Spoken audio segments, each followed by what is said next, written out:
What up, it's your man John Silver, and you're about to get a valid exclusive from behind your favorite stars. Let's get it.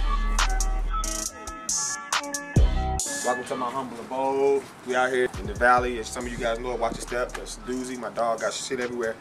Yeah, so let's get it. Real brief, how I got into dance, real quick. As fast as I can, because it's a very long story. I was an athlete. I played sports. You know what I'm saying? I'm from St. Louis, Missouri.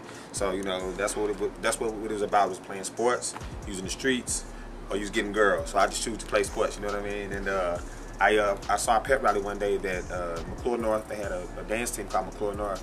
And when I saw them guys perform, man, it just changed my life. So I just wanted to take over the dance industry. I love the way it took over the crowd. I love the way it felt. And then I just started consuming myself with artists and studying, Mr. Wiggles and, a lot of the breakers and poppers and people like that who were very influential at that time.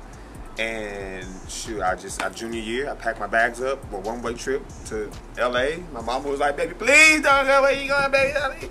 And I was like, Mama, I'll be back. I got to go get it real quick.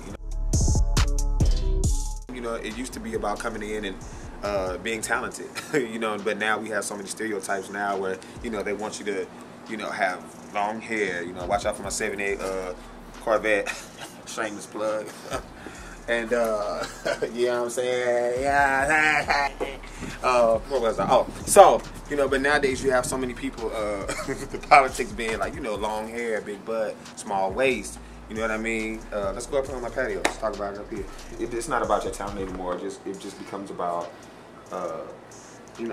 half of who you know. You know what I mean? Some people just want to come hire their friends and just have footage now. Everything's about footage. Everything's about the BTS. Everything's about, filming, what the process is and putting the artist out there. So I don't think it's 100% totally about, your talent anymore. It's definitely a whole lot of politics behind it. So I just think it fucking sucks now, but that's just me. But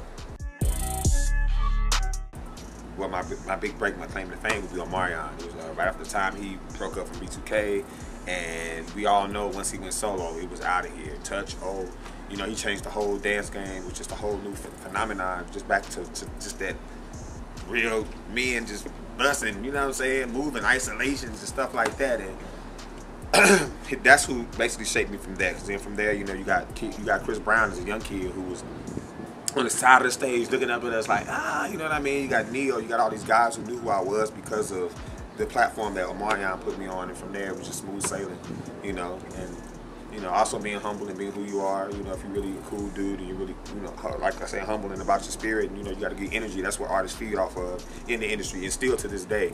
And from there, we just hit it off. So I kind of skipped the process of having to go audition for them. Like, they already knew who I was. We were friends. We had a bond. We had camaraderie, and the rest is history.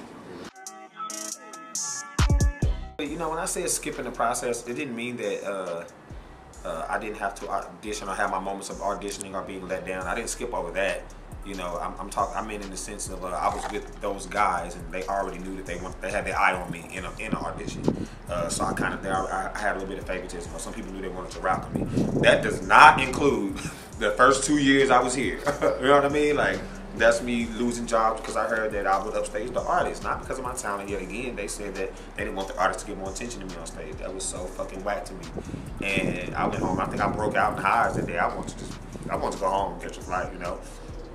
There's other auditions where that you killed it, but I have to understand that they're not looking for whatever you think you might have to offer. It could have been you could have been totally fine. They just wanted a tall 6'3". You know what I mean? I'm 5'9", so they don't want me. You know what I mean? So everybody has different things. Even with that process, now that I'm older, I understand that as well. When I go on an audition, like as a creative myself, it has nothing to do with you. But if you're dope, I'll definitely use you for another job. So you have to remember that too. Like, people might see you and use you for something else. So it's all God's plan. It's all God's time. But just go in there, leave it on the floor, walk out, go grab a drink, whatever your vice is, go smoke a tree. I don't know, whatever your thing is to get over it.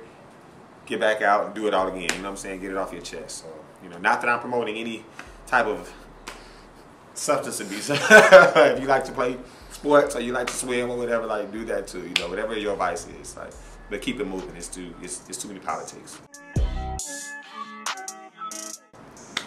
Everybody has a different process. You know what I mean? So, what I will say for kids who just started or get to their first audition or even that first rehearsal. Like I can tell you right now, Beyonce's a prime example. Everybody wants to dance with Queen Bee, right? But then they don't realize that once you get in there with greatness, you know, she's right there working you from, there's no such thing as an 8-hour day. Now you have 12-hour days.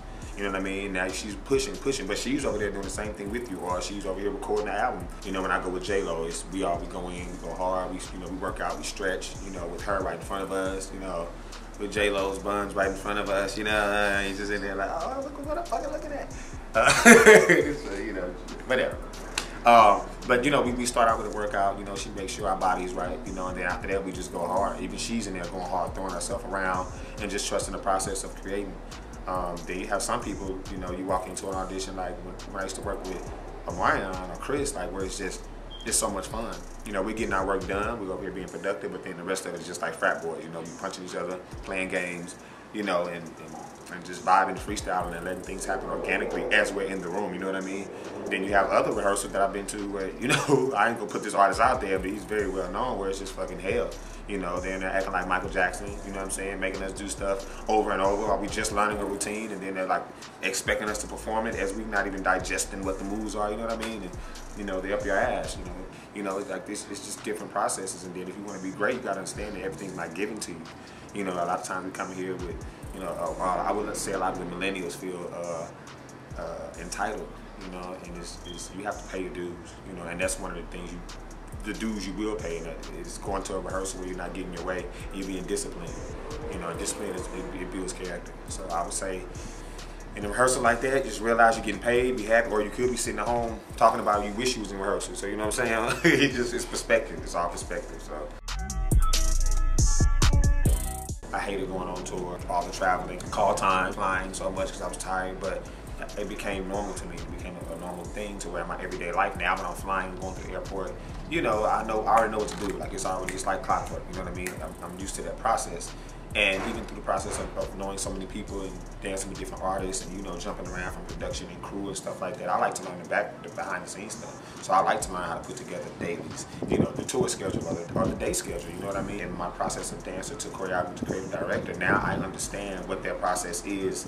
So when I'm going through my day and I'm doing the outfits and I'm doing this, I already know to tell the dancers to reach out to the agencies. I know how to tell the production what I want. I know how to tell the production what lighting I want. Touring just has taught me so much being around it all.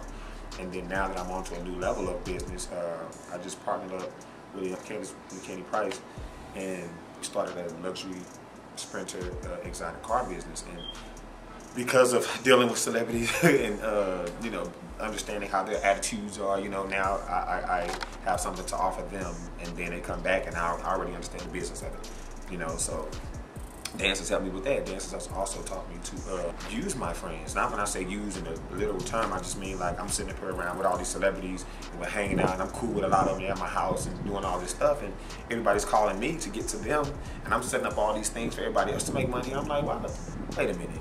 You need to use all your friends that are around to make you some money, you know what I mean? And I just had to figure out what that was that I would have to offer, like what was tangible for them to get from me.